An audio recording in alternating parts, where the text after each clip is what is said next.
খামেনির মৃত্যুতে ইরান জুড়ে আর্তনাদ। সাবেক প্রেসিডেন্ট আহমেদিনেজাদ নিহত। যুক্তরাষ্ট্র, ইসরায়েল ও তেহরানের পাল্টাপাল্টি হামলা অব্যাহত।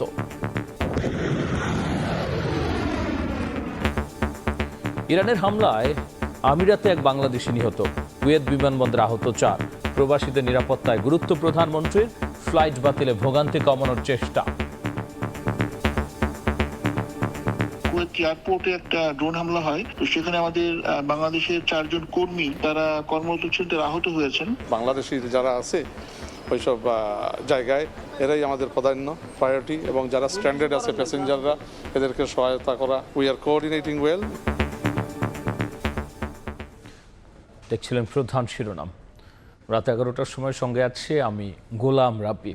এবার অন্যান্য শীর্ষ সংবাদ। যে কোনো দুর্যোগ পরবর্তী ক্ষয়ক্ষতি মোকাবেলায় করণীয় ঠিক করার নির্দেশ প্রধানমন্ত্রীর। শীর্ষ সন্ত্রাসী ও চাঁদাবাজদের বিরুদ্ধে ব্যবস্থার হুঁশিয়ারি স্বরাষ্ট্রের। রমজানের পরে সিটি কর্পোরেশন নির্বাচনের কাজ শুরুর পরিকল্পনা ইসির। স্থানীয় নির্বাচন দলীয় প্রতীকে কিনা সংসদের সিদ্ধান্তের অপেক্ষায় কমিশন। মশার উৎপাতে নাজেহাল রাজধানীবাসী। নিয়ন্ত্রণের ধাক্কা। দক্ষিণ সিটিতে মাসব্যাপী মশক নিধন কর্মসূচি শুরু। পরিচ্ছন্ন নগরী গড়ার অঙ্গীকার প্রশাসকের। 2 বছরে বিদ্যুতের দাম বাড়াতে চায় না সরকার। বড় চ্যালেঞ্জ বিপুল অঙ্কের দেনা। সিস্টেম লস কমিয়ে ঘাটতি সামলানোর পরিকল্পনা। দুর্নীতি অযৌক্তিক ব্যয় কমানোয় জোর।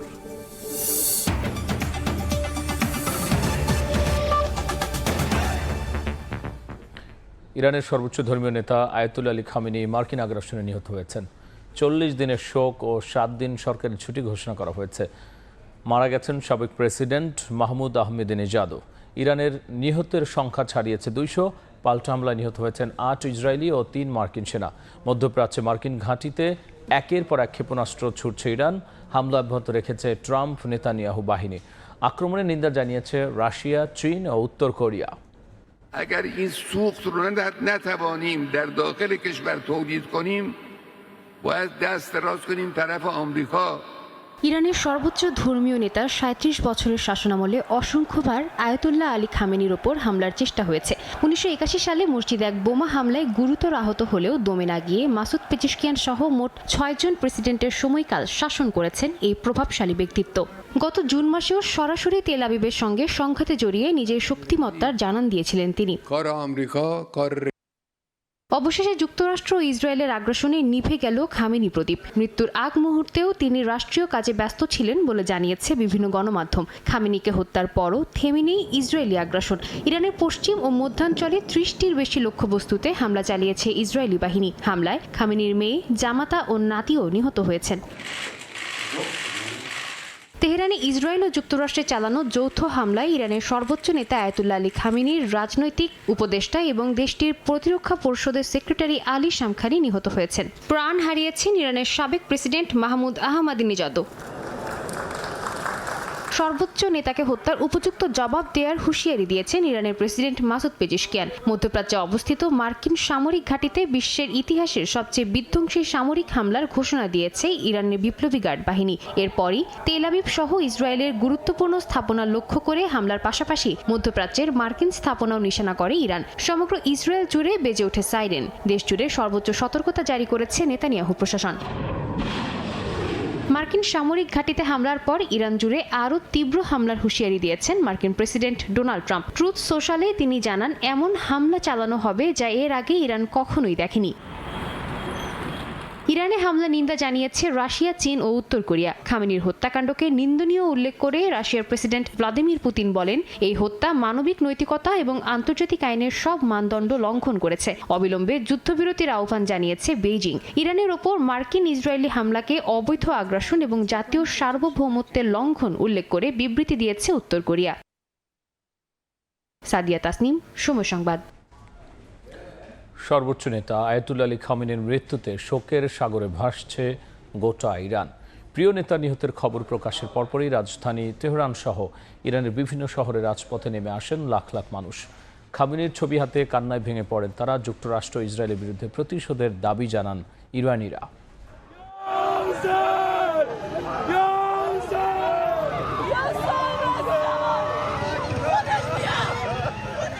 অশ্রু, শোকের, প্রিয়জন হারানোর বেদনার। যুক্তরাষ্ট্র ও ইসরায়েলের যৌথ আগ্রাসনে ইরানের সর্বোচ্চ ধর্মীয় নেতা আয়াতুল্লাহ আলী খামেনির মৃত্যুর খবর ছড়িয়ে পড়ার সঙ্গে সঙ্গে রাজপথে নেমে আসেন লাখ লাখ মানুষ। সর্বোচ্চ ধর্মীয় নেতার মৃত্যুতে যেন শোকের সাগরে ভাসছে গোটা ইরান। রাজধানী তেহরানে একে একে জড়ো হতে থাকেন অসংখ্য নারী পুরুষ। সর্বোচ্চ ধর্মীয় নেতাকে হারিয়ে শোকে মাতম করেন তারা। সময় গড়ানোর সঙ্গে সঙ্গে জনসমুদ্রে পরিণত হয় তেহরান। যুক্তরাষ্ট্র ও ইসরায়েলের বিরুদ্ধে প্রতিশোধ নেয়ার দাবি করেন তারা। খামেনি হত্যার বদলা চান তারা।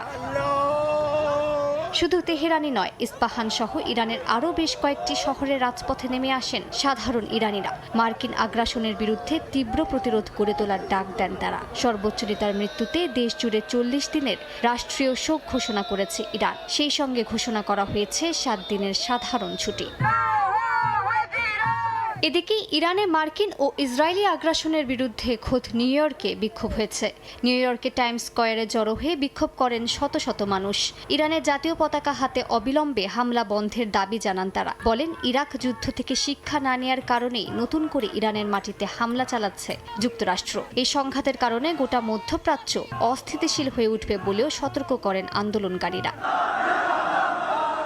পাকিস্তানের উত্তরাঞ্চলীয় শহর স্কারদুতে খামেনির মৃত্যুর প্রতিবাদে হাজারো শিয়া মুসল্লি মিছিল বের করেন। বিক্ষোভকারীরা প্ল্যাকার্ড ও পতাকা হাতে যুক্তরাষ্ট্র ও ইসরায়েলের বিরুদ্ধে স্লোগান দেন। বিক্ষোভকারীরা জানান, এটি শুধু একজন নেতার হত্যাই নয়, বরং সমগ্র মুসলিম বিশ্বের প্রতি আঘাত। ভারতের কাশ্মীরের বিভিন্ন এলাকায় রোববার রাস্তায় নামেন শোকাহত প্রতিবাদকারীরা। তারা আয়াতুল্লাহ খামেনির ছবি হাতে শোক মিছিল করেন এবং ইসরায়েল ও যুক্তরাষ্ট্রের বিরুদ্ধে স্লোগান দেন। জোরদার করা হয় নিরাপত্তা। মালিহা সুহরওয়ার্দী, সময় সংবাদ। ইরানের ড্রোন হামলায় সংযুক্ত আরব আমিরাতে এক বাংলাদেশি সহ 3 প্রবাসী নিহত হয়েছেন। আহত হয়েছেন বাংলাদেশি সহ আরও অন্তত 58 জন। এদিকে কুয়েত আন্তর্জাতিক বিমানবন্দরে আহত হয়েছেন 4 বাংলাদেশি সহ অন্তত 12 জন। যুক্তরাষ্ট্র ইসরায়েলি যৌথ হামলার জবাবে মধ্যপ্রাচ্যের দেশগুলোতে মার্কিন স্থাপনা লক্ষ্য করে হামলা চালাচ্ছে ইরান, যার সরাসরি প্রভাব পড়তে শুরু করেছে সেখানে বসবাসরত প্রবাসী বাংলাদেশিদের ওপর। সংযুক্ত আরব আমিরাতের প্রতিরক্ষা মন্ত্রণালয় জানিয়েছে, ইরানি হামলায় অধিকাংশ অস্ত্র ধ্বংস বা সাগরে ভূপাতিত করা হলেও 35টি ড্রোন আঘাত হেনেছে। হামলায় এক বাংলাদেশি সহ 3 জন নিহত হয়েছেন। নিহত বাংলাদেশি নাগরিকের নাম সালে আহমেদ। বাংলাদেশি সহ বিভিন্ন দেশের 58 জন আহত হয়েছেন বলে জানায় আমিরাত কর্তৃপক্ষ। এতে উদ্বেগ বেড়েছে প্রবাসীদের মধ্যে। রীতিমতো আমরা স্বাচ্ছন্দ্যে কাজ কাম করতে পারছি না বা ভিতর থেকে একটা ভয় কাজ করতেছে। দেশবাসীর কাছে দোয়া চাই যেন তারা আমাদের জন্য দোয়া করে। চলমান পরিস্থিতিতে নিরাপত্তার নির্দেশনা মেনে চলতে প্রবাসীদের প্রতি আহ্বান জানিয়েছেন আমিরাতে নিযুক্ত বাংলাদেশের রাষ্ট্রদূত। নিতান্ত অতি জরুরি না হলে ঘর থেকে বের হবেন না। পাসপোর্ট, আমিরাত আইডি, নগদ দিরহাম, শুকনো খাবার, পানি ইত্যাদি হাতের কাছে রাখুন। কোনো জমায়েত করবেন না। আরব আমিরাত সরকারের নির্দেশ মেনে চলুন। গুজবে কান দিবেন না। বিভ্রান্তিমূলক পোস্ট দেওয়া এবং শেয়ার করা থেকে বিরত থাকুন। আমিরাতে এটি একটি দণ্ডনীয় অপরাধ। এদিকে শনিবার সন্ধ্যায় কুয়েত আন্তর্জাতিক বিমানবন্দরেও ড্রোন হামলা চালায় ইরান। এতে 4 বাংলাদেশি সহ বিভিন্ন দেশের অন্তত 12 জন আহত হয়েছেন। আহতরা বিমানবন্দরে দায়িত্ব পালন করছিলেন। আহতদের সঙ্গে হাসপাতালে দেখা করে চিকিৎসার খোঁজ নিয়েছেন কুয়েতে নিযুক্ত বাংলাদেশের রাষ্ট্রদূত মেজর জেনারেল সৈয়দ তারিক হোসেন। কুয়েত এয়ারপোর্টে একটা ড্রোন হামলা হয়, তো সেখানে আমাদের বাংলাদেশের 4 জন কর্মী তারা কর্মরত ছিলেন, তারা আহত হয়েছেন। আমি আজকে তাদেরকে ফারমানি হসপিটালে দেখতে গিয়েছিলাম। সংঘাত চলাকালে প্রবাসী বাংলাদেশিদের সতর্ক থাকার নির্দেশনা দিয়েছেন রাষ্ট্রদূত। সাদিয়া তাসনিম, সময় সংবাদ। মধ্যপ্রাচ্যে থাকা প্রবাসীদের নিরাপত্তার বিষয়টিকে সর্বোচ্চ গুরুত্ব দেওয়ার নির্দেশনা দিয়েছেন প্রধানমন্ত্রী তারেক রহমান। পর্যাপ্ত মজুদ থাকায় বর্তমান পরিস্থিতিতে দেশে জ্বালানি সংকট হবে না। পররাষ্ট্র বিদ্যুৎ জ্বালানি মন্ত্রীর সঙ্গে বৈঠকের পর একথা জানান প্রধানমন্ত্রীর উপদেষ্টা হুমায়ুন কবির। এদিকে দুর্যোগ ব্যবস্থাপনা ও ত্রাণ মন্ত্রী জানান, ভূমিকম্প সহ যে কোনো দুর্যোগ মোকাবেলায় উপকূলীয় অঞ্চলের মতো রাজধানীতেও 1 লাখ স্বেচ্ছাসেবক প্রস্তুত রাখতে নির্দেশ দিয়েছেন প্রধানমন্ত্রী। অন্যদিনের মতো রোববারও সচিবালয়ে কর্মব্যস্ত প্রধানমন্ত্রী তারেক রহমান। সকালে মন্ত্রিপরিষদ বিভাগে পররাষ্ট্রমন্ত্রী ডক্টর খলিলুর রহমান, প্রধানমন্ত্রীর পররাষ্ট্র বিষয়ক উপদেষ্টা ডক্টর হুমায়ুন কবির এবং বিদ্যুৎ জ্বালানি ও খনিজ সম্পদ মন্ত্রী ইকবাল হাসান মাহমুদের সঙ্গে বৈঠক করেন সরকার প্রধান। আলোচনায় উঠে আসে ইরানে যুক্তরাষ্ট্র ও ইসরায়েলের যৌথ হামলায় মধ্যপ্রাচ্য পরিস্থিতি সহ আন্তর্জাতিক নানা বিষয়। বৈঠক শেষে প্রধানমন্ত্রীর পররাষ্ট্র বিষয়ক উপদেষ্টা জানান, মধ্যপ্রাচ্যে থাকা বাংলাদেশি নাগরিকদের নিরাপত্তার বিষয়টিকে সর্বোচ্চ গুরুত্ব দেওয়ার নির্দেশনা দিয়েছেন প্রধানমন্ত্রী। এদিকে দেশে পর্যাপ্ত জ্বালানি মজুদ থাকায় বর্তমান পরিস্থিতিতে জ্বালানি সংকট হবে না বলে জানান তিনি।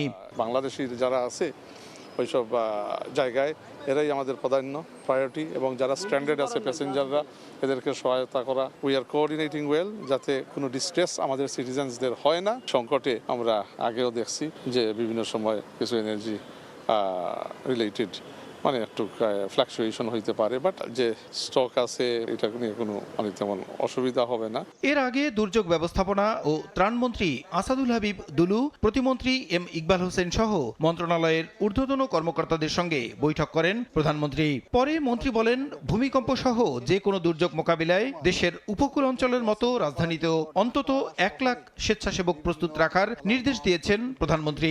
গত মাসে যে আর্থওয়েকের দেখা দিচ্ছিল বিভিন্ন জায়গায়, সে কারণে উনি বিশেষ করে ঢাকা কেন্দ্রিক আমাদেরকে 1 লক্ষ ভলান্টিয়ার, যেটা আমাদের কোস্টাল এরিয়াতে আছে, ওই মডেলে তৈরি করার জন্য আমাদের একটা নির্দেশনা দিয়েছে। কিছু ইকুইপমেন্ট দ্রুত গতিতে যাতে আমরা প্রকিউরমেন্ট করতে পারি এবং অ্যাওয়ারনেস তৈরি করার জন্য অন্য মন্ত্রণালয়ের সঙ্গে আমাদের কাজ করার নির্দেশনা দিয়েছে। এছাড়া দুর্যোগ পরিস্থিতিতে নাগরিকদের অবস্থান নেওয়া সহ বিভিন্ন কার্যক্রম পরিচালনায় রাজধানীতে স্কুল, খেলার মাঠ ও খোলা স্থান চিহ্নিত করে তা প্রস্তুত রাখার নির্দেশনাও দেন সরকার প্রধান। বিভিন্ন খেলার মাঠ, স্কুলকে চিহ্নিত করতে বলা হয়েছে। প্রসূন আশিস, সময় সংবাদ, ঢাকা।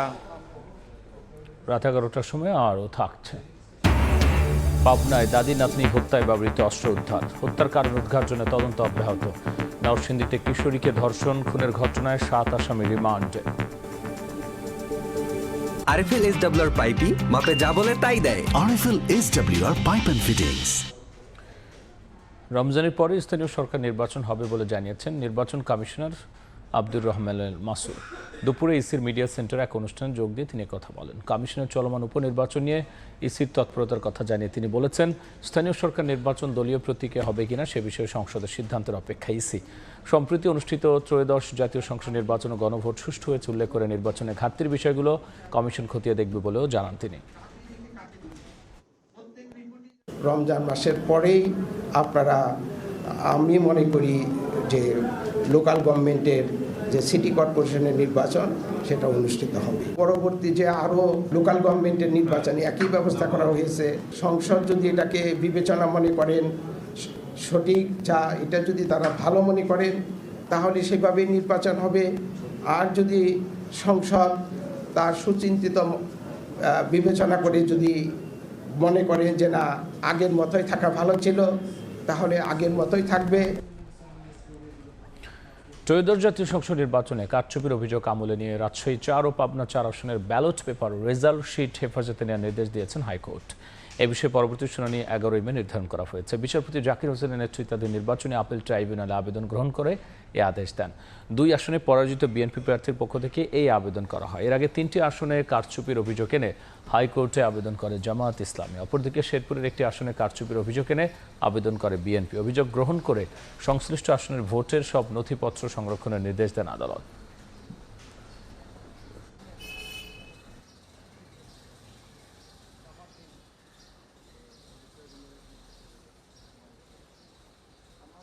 আদালত একটি অন্তর্বর্তীকালীন আদেশ দিয়েছেন এবং সেই আদেশের মাধ্যমে বাংলাদেশ নির্বাচন কমিশনকে নির্দেশ দিয়েছেন যে এই 2টি আসনের নির্বাচনের সমস্ত সামগ্রী অর্থাৎ ব্যালট পেপার, বাক্স, সিল, সাপোর্ট যেভাবে যা ছিল সেগুলো সংগ্রহ করা হয়। আদালত আরও বলেছেন যে নির্বাচন কমিশনের সচিবের কাছেও অতি সত্বর আদালতের নির্দেশনাটা দেওয়া হোক যেন তারা এই 2টি নির্বাচনী আসনের নির্বাচনী সামগ্রী হেফাজত রাখতে পারেন, ইনট্যাক্ট রাখতে পারেন। দেখছেন রাত 11টার সময়, সঙ্গী থাকুন। দেখছেন রাত 11টার সময়। চিকিৎসায় আবারও সহায়তা দিলেন প্রধানমন্ত্রী তারেক রহমান। রাজধানীর গুলশানে জিসানের মায়ের হাতে প্রধানমন্ত্রীর পক্ষে সহায়তা তুলে দেন বেসামরিক বিমান পরিবহন ও পর্যটন প্রতিমন্ত্রী এম রশিদুজ্জামান মিল্লাত। মাত্র 14 বছর বয়সে কোলন ক্যান্সারে আক্রান্ত মাহমুদুল্লাহ বিন জিসান, পরে তার চিকিৎসার সম্পূর্ণ দায়িত্ব নেন প্রধানমন্ত্রী তারেক রহমান। প্রধানমন্ত্রীর সহায়তা ইতিমধ্যে জিসানের কেমোথেরাপি, রেডিওথেরাপি সহ বিভিন্ন টেস্ট সম্পন্ন হয়েছে।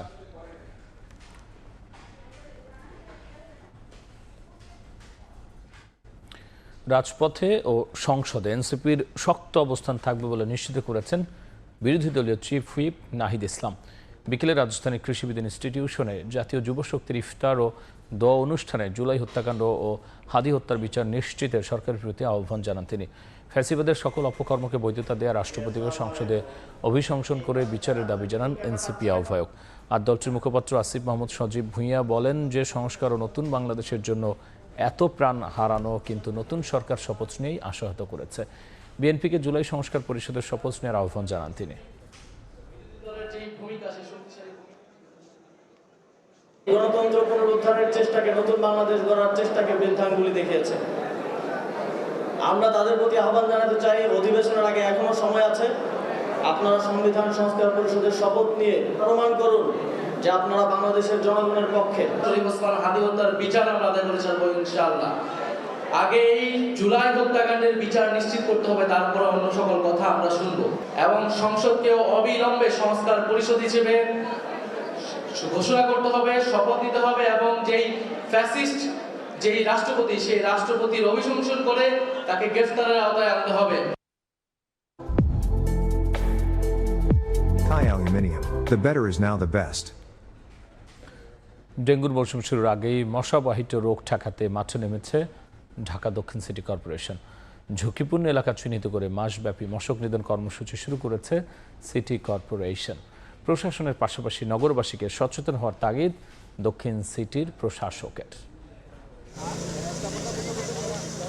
সাম্প্রতিক সময়ে রাজধানী জুড়ে প্রকট হয়ে উঠেছে মশার উৎপাত, এতে অতিষ্ঠ নগরবাসী। এই পরিস্থিতিতে ডেঙ্গু ও চিকনগুনিয়া সহ মশাবাহিত রোগ প্রতিরোধে মাসব্যাপী বিশেষ মশক নিধন কর্মসূচি শুরু করেছে ঢাকা দক্ষিণ সিটি কর্পোরেশন। সোমবার সকালে রাজধানীর বাসাবো এলাকায় কর্মসূচির উদ্বোধন করেন সংস্থাটির প্রশাসক আব্দুস সালাম। এ সময় উপস্থিত ছিলেন সড়ক পরিবহন ও রেলপথ প্রতিমন্ত্রী হাবিবুর রশিদ হাবিব। উদ্বোধনী অনুষ্ঠানে সিটি কর্পোরেশনের প্রশাসক আব্দুস সালাম জানান, দক্ষিণ সিটির ৭৫টি ওয়ার্ডের মধ্যে ১০টি ওয়ার্ডকে ঝুঁকিপূর্ণ হিসেবে চিহ্নিত করা হয়েছে। এসব এলাকায় বিশেষ নজরদারির পাশাপাশি নগরীর প্রতিটি মহল্লায় পরিচ্ছন্নতা অভিযান চালানো হবে। ব্যক্তি মালিকানাধীন জলাধার, ছাদ বাগান বা নির্মাণাধীন ভবনে জমে থাকা পানি নিজ দায়িত্বে পরিষ্কার না রাখলে ভ্রাম্যমাণ আদালত পরিচালনার হুঁশিয়ারি দেন তিনি। ৭৫টা ওয়ার্ডের মধ্যে 10টা ওয়ার্ড হলো সবচেয়ে ঝুঁকিপূর্ণ মশকের জন্য। প্রতিটা ওয়ার্ড, প্রতিটা এলাকা, প্রতিটা মহল্লায় মশক নিধন পাশাপাশি পরিষ্কার পরিচ্ছন্নতা অভিযান চলবে। কিন্তু পরিষ্কার করার পরে পরিষ্কারটা রাখার দায়িত্ব কিন্তু সেই মালিক যে আছে সে, যদি সে পরিষ্কার না রাখে তাহলে কিন্তু মোবাইল কোর্ট আইসা তাকে জরিমানা করবে। এদিকে খাল পুনরুদ্ধার কার্যক্রমও শুরু হয়েছে জানিয়ে ঢাকা ৯ আসনের সংসদ সদস্য এবং সড়ক পরিবহন ও রেলপথ প্রতিমন্ত্রী হাবিবুর রশিদ হাবিব বলেন, দখলদারদের কোনো রাজনৈতিক পরিচয় নেই, তারা কেবলই দখলদার। কেউ খাল দখলের চেষ্টা করলে আইনগত ব্যবস্থা নেওয়া হবে। যারা অবৈধ দখলদার এবং যারা দখলদার তাদের কোনো পরিচয় নাই, তারা দখলদার, এটাই তাদের পরিচয়। সুতরাং যারা এইসব অবৈধ দখল করবে আমরা তাদেরকে আইনের আওতায় আনবো। উদ্বোধনী অনুষ্ঠানে বক্তারা বলেন, নগরবাসী সচেতন না হলে কোনো উদ্যোগী কাজে আসবে না। দিন মোহাম্মদ সাব্বির, সময় সংবাদ, ঢাকা। রাত 11টার সময় আরও থাকছে। কর্মদিবসে বইমেলায় দর্শনার্থী সমাগম ঢিলেঢালা হলে উচ্ছ্বসিত লেখক।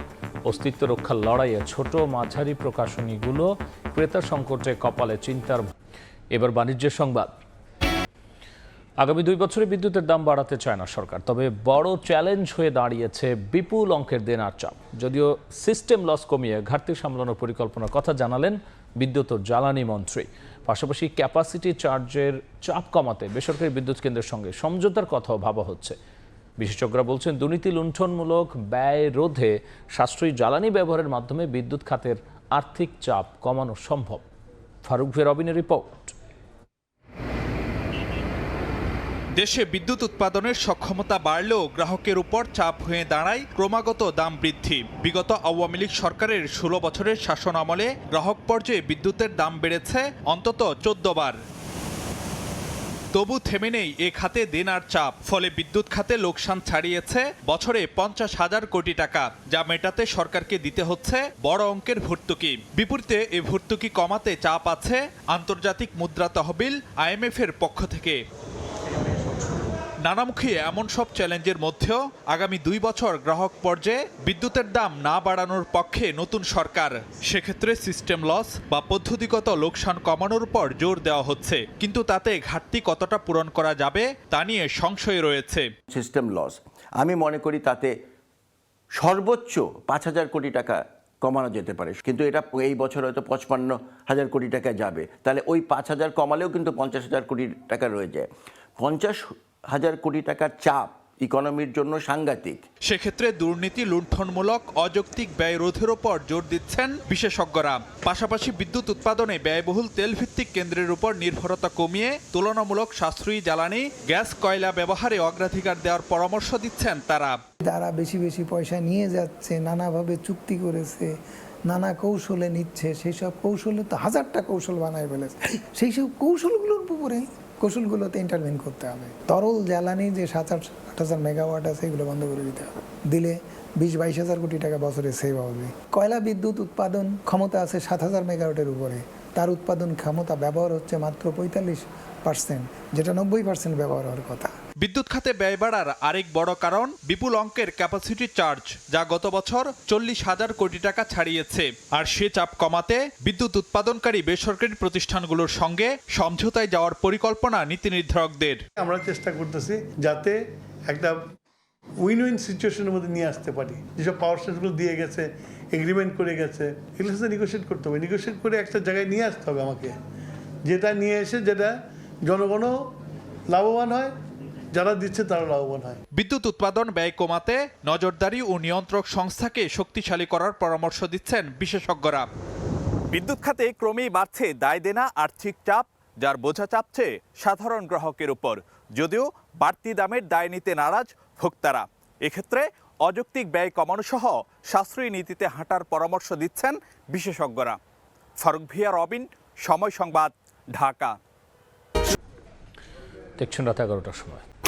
নরসিংদীতে কিশোরীকে ধর্ষণ ও হত্যা ঘটনায় প্রধান আসামি নূর মোহাম্মদ নুরা সহ 7 আসামির 8 দিনের রিমান্ড মঞ্জুর করেছেন আদালত। জুডিশিয়াল ম্যাজিস্ট্রেট মোহাম্মদ মেহেদী হাসান এই আদেশ দেন। সকালে আদালতে তোলা হয় আসামিদের। বাদীপক্ষে স্বপ্রণোদিত হয়ে আইনজীবী দাঁড়ালেও আসামি পক্ষের কোনো আইনজীবী ছিলেন না। 15 দিন আগে কর্মস্থল থেকে বাড়ি ফেরার পথে ওই কিশোরীকে তুলে নিয়ে ধর্ষণ করে স্থানীয় বখাটে নুরা নেতৃত্বে 5 থেকে 6 জন। এই ঘটনায় দুপক্ষের মধ্যে স্থানীয়ভাবে মীমাংসা হয়। পরে বিচার চাইলে মেয়েটিকে বাবার কাছ থেকে ছিনিয়ে নিয়ে হত্যা করা হয়। আমরা চাই এই মামলা পুলিশ যদি আন্তরিক হয়, অত দ্রুত মামলা চার্জশিট দিবে, এবং যদি পুলিশ আন্তরিক হলে আমরা 6 মাসের মধ্যে মামলাটা কমপ্লিট করতে পারবো। আর আমি চাই যে এই মামলার সর্বোচ্চ সাজা হোক, এবং এই মামলার সর্বোচ্চ সাজা হইল মৃত্যুদণ্ড। পাবনায় দাদি নাতনি হত্যায় ব্যবহৃত অস্ত্র উদ্ধার করেছে পুলিশ। পুলিশ জানায় শনিবার রাতে দাদি নাতনি হত্যার ঘটনায় প্রধান আসামিকে ঘটনার দিনেই গ্রেফতার করা হয়। প্রাথমিক জিজ্ঞাসাবাদে তার দেওয়া তথ্যে সকাল থেকে হত্যায় ব্যবহৃত অস্ত্র উদ্ধারে অভিযান চালানো হয়। পরে দুপুরে ঈশ্বরদীর দাসুরিয়ার ভবানীপুর গ্রাম থেকে হত্যাকাণ্ডে ব্যবহৃত দেশীয় অস্ত্র উদ্ধার করা হয়। হত্যার কারণ উদ্ঘাটনে তদন্ত অব্যাহত রয়েছে বলে জানিয়েছে পুলিশ।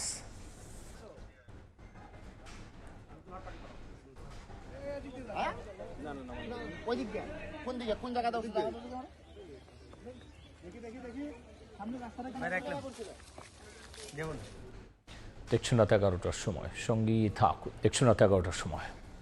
সাপ্তাহিক ছুটির পর প্রথম কর্মদিবসে বইমেলা প্রাঙ্গণে দর্শনার্থীর সমাগম ছিল ঢিলে ঢালা। একদিকে নতুন বই হাতে লেখকের উচ্ছ্বাস, অন্যদিকে ক্রেতার সংকটে প্রকাশকের কপালে চিন্তার ভাঁজ। এমন চিত্রই দেখা গেল অমর একুশে বইমেলায়। স্টলের ভেতরে থরে থরে সাজানো বইয়ের স্তূপ। যদিও নেই তেমন ক্রেতার আনাগোনা। পাঠক আসছেন, বই দেখছেন, কিন্তু কেনার ঝোঁক অনেকটাই কম। এতে করে মেলার শুরুতেই দুশ্চিন্তার ভাঁজ প্রকাশকদের কপালে। ছোট ও মাঝারি প্রকাশনীগুলোর জন্য এবারের মেলা যেন পরিণত হয়েছে এক অস্তিত্ব রক্ষার লড়াইয়ে। মেলার চাকচিক্য আর জনস্রোতের মাঝেও প্রকাশনা সংশ্লিষ্টদের মুখে নেই হাসি। মনে হচ্ছে যে ইফতারের টাকা ওঠে না। বাংলা একাডেমি যে আশা নিয়ে ঈদের আগে মেলাটি করা হচ্ছে, আসলে সম্পূর্ণরূপে আমার মনে হয় এখন পর্যন্ত ব্যর্থ। আমাদের জন্য ঈদের আগে 2-2.5 লক্ষ টাকা একটা লোকসান দিয়ে এখান থেকে যেতে হবে। বইয়ের রেসপন্স একদম নেই বললেই চলে। আমি যতবার আসছি স্টলে, আমি শুধুমাত্র স্টল কিপারকে দেখতে পাইছি, আর কাউকে না। সো খুব বাজে অবস্থা। প্রকাশকদের এই হতাশা সংক্রমিত হয়েছে লেখকদের মাঝেও। নতুন বই নিয়ে পাঠকদের আগ্রহ থাকলেও দিন শেষে প্রাপ্তির খাতা প্রায় শূন্য। তবে প্রাণের টানেই ছুটে এসেছেন অনেকে। তালিকার সাথে মিলিয়ে পছন্দের বই সংগ্রহ করতে ঘুরছেন স্টল থেকে স্টলে। কাশেম বিন আবু বকরের লেখা উপন্যাসগুলো আমার খুবই ভালো লাগে, এর আগেও কিনেছি। আমি এই উপন্যাসের ভিতরে নিজেকে নায়ক বলে মনে করি। আমি একজন বুক টিউবার, সোশ্যাল মিডিয়ার বিভিন্ন প্ল্যাটফর্মে আমি বই নিয়ে রিভিউ করি। তরুণরা একটু রোমান্টিক টাইপ কাব্যগ্রন্থগুলো পছন্দ করছে। সাহিত্যকে টিকিয়ে রাখতে হলে লেখকের মনের ভাষাও বুঝতে হয়। এবারের বইমেলায় অংশগ্রহণ করেছে 549টি প্রকাশনা প্রতিষ্ঠান। এর মধ্যে বাংলা একাডেমি প্রাঙ্গণে 81টি ও সোহরাওয়ার্দী উদ্যান অংশে 468টি প্রকাশনা প্রতিষ্ঠান স্টল করেছে। তাসনিয়া নিশাত, মিম, সময় সংবাদ, ঢাকা।